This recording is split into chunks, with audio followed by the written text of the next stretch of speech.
کم کس دا کلمات وی د ورځې صرف سل پیری دته به څلور عظیم شان فایدې حاصلیږي. محترمو، حدیث مبارک کې د دې کلماتو ډېر غټ فضیلت راغلی دی او دې ته ما او تا محتاج یو.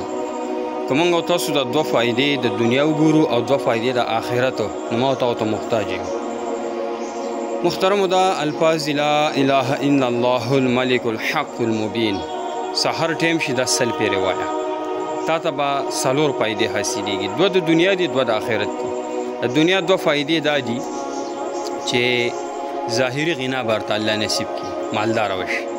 باطني غنا به هم درته الله نصیب کړي، د زړه نه به مالدار وي. لکه ډېرو خلکو سره مالي خو به یې زړه نه وي. دوه د آخرت فایدې دي. یو دا چې د قبر وحشت پکې نه وي، ویره به پکې نه وي په دې کس باندې.